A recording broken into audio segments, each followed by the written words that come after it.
you gain an extra first next year. Maybe you could definitely roll the dice. But let's say that Odunze isn't there. Let's have a look at maybe another wide receiver that could also slink into the first round. That's Brian Thomas of LSU, as well as Malik Neighbors. We did mention him earlier. 3-year career there, 6'4", so 4 inches taller than Neighbors, 127 yards, 127 receptions, 1,897 yards, 24 touchdowns. That's what I was fumbling all over there. Again, a 3-year career. So both of them two have been together the whole way through this journey at LSU, Andrew. And it's difficult, isn't it, when you've got someone like Neighbors on your team and you maybe feel like you're in his shadow. Maybe has that been the case for Brian Thomas, or has he planted a flag with his name on it, saying, "But just because I'm running alongside Neighbors doesn't mean that I can't be a number one for your team"? Yeah, I think LSU have been in this situation before. They had Jamar Chase and Justin Jefferson both on the same team at the same time. Both of them managed to perform. Both of them managed to be first-round talents. Both of them managed to produce the goods in the NFL and show how good they are. I do feel that you might have a slight similarity with the Jefferson thing, where he dropped down more than I thought he would, based on the fact that people were like, "Oh, he's the number 2 to Jamar Chase, so he's moved down." So I think that people won't make this mistake, and they understand that. For me, I don't know if this is the same for you, Adam, but outside these four for me are people that can go into teams and be their wide receiver 1.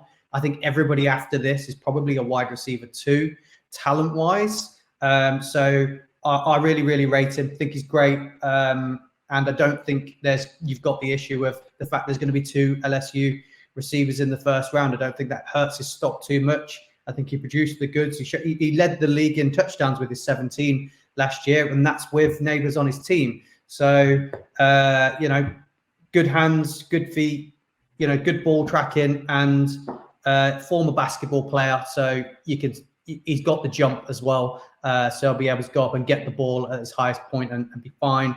So I have no red flags with him in that. I just think maybe he's not got that full elite speed, but he's quick. And we also saw, I don't know whether you saw them at the combine, but when he was with his teammates, when he's with Neighbors, when they interviewed them, there was a lot of camaraderie, a lot of fun, a lot of challenging each other. It doesn't look like he was after the limelight or in a shadow. It just looked like he's a good team player, and he'll go in there and do a job and wants to win with his team. So really likes his personality. That came across really strong as well.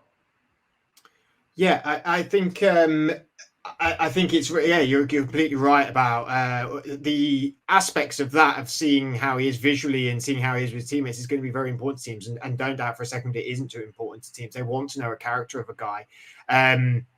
Again, a player that could have been a star in basketball or NFL, a little bit like Kyler Murray with baseball and NFL and stuff like that, and he's picked to go with NFL. Adam. I think Andrew was right with that whole sort of Justin Jefferson dropped as well because of just the wide receiver room that is at LSU. And so if he's dropping, and we've got that sort of weird 11, 12, 13, 14, Minnesota, Denver, Vegas, Saints could all do something about the quarterback position. We sort of spoke about that last week. The ones after that is sort of Indianapolis. I mean, then there's a really good chance in that 16 to 20 bracket for a team to move up. Do you think teams would be interesting to move up if he was there? Or, I mean, I've seen him mocked a few times to the Colts. I don't think that's a ridiculous thing to say either, for Michael Pittman to be alongside. Again, Andrew saying about a player that doesn't mind not sharing the limelight. Michael Pittman got a massive extension in this offseason. He's going to be there for a long time. He's definitely their number 1 guy. Do you see him going in this range, or are you thinking he might go a little bit further? So I pretty much all the way through this, it's been Buffalo, hasn't it? That's kind of what the logic has always been. And Buffalo, since Stephon Diggs has gone, there's been lots of rumours that they're going to trade up. They're going to try and push up to be able to get him and make sure that they get him. And that's kind of what has always been one that would make a lot of sense. And again, it would make sense. They could move up and go into that sort of range. It probably wouldn't take too much in order to get there. And they would be getting basically a future wide receiver that they need. So that would make a lot of sense. There is one team, however, that is in that range that I haven't really thought of them as a wide receiver team at all. every single mock that we've gone through, it's always been corner, corner, corner all the time. But Jacksonville are a team that obviously without Ridley there now, I mean, their depth chart is basically Christian Kirk and Zay Jones and Gabe Davis, isn't it? Yeah, and Gabe Davis is there. Now, Evan Ingram, you could argue as well. Yeah. So, you could come out and go that Gabe Davis is there to replace Calvin Ridley, but a lot of these teams now need to have 3 wide receivers. And do we really think that in a division where Diggs has now gone to the Texans, and are they going to be able to compete with the likes of Christian Kirk and Zay Jones and Gabe Davis against these other guys that are now in Texas? So to me, they do seem like a team that are wide receiver needy. They might decide to wait, obviously, and go further back into the draft. That would make a lot of sense. But yeah, I mean, if you want someone who is sort of like real top notch that can put in a statement, because at the moment the Texans are favourite for that division, and we were saying, weren't we, last week, and about CJ Stroud, that doesn't look like that's going to change. Trevor Lawrence, everything's kind of gone a bit south because of what was happening there. It's not really worked in the way that I think a lot of people thought it would coming out of college. So they might need to make a bit of an impact after losing Ridley, and I'm not sure that Gabe Davis is enough in order to be able to cover it. Adam, are you in agreement that Thomas is the last of the ones that you'd go up and get, though? Am I right in saying that those 4 are the wide receiver 1 talent?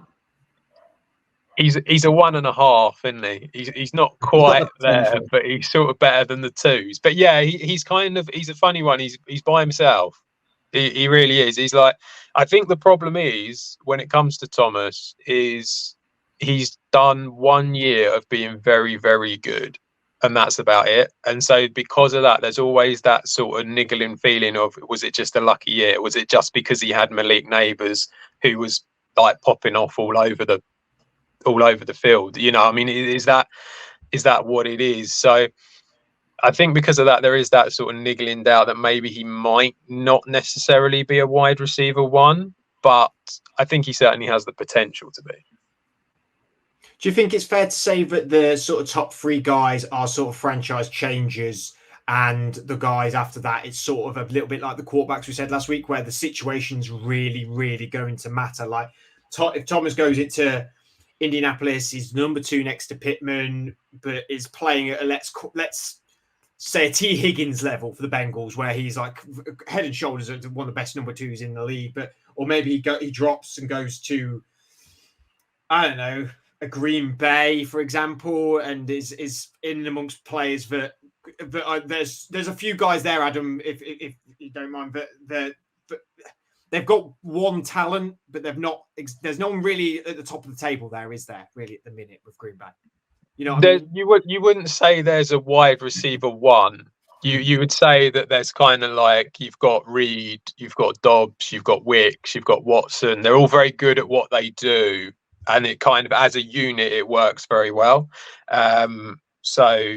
But there isn't any that you would say have sort of like pushed themselves head and shoulders above the others yet. I think Reed certainly has the potential to, but at the moment, I don't think they're quite there. So yeah, I just feel like the top 3 are very, very good, and they really could be, I'm Harrison, I think, is Jefferson and Lamb, and then I think the other 2 are kind of like really good wide receivers, like your DJ Moores, that kind of thing, which maybe, they're never going to be quite at the height, but there's still very, very good players for your franchise, and they're going to make a big difference. I mean, you've seen that with what happened in Chicago, haven't you? So, I mean, that's what you're talking about. And then it does sort of peter down a little bit.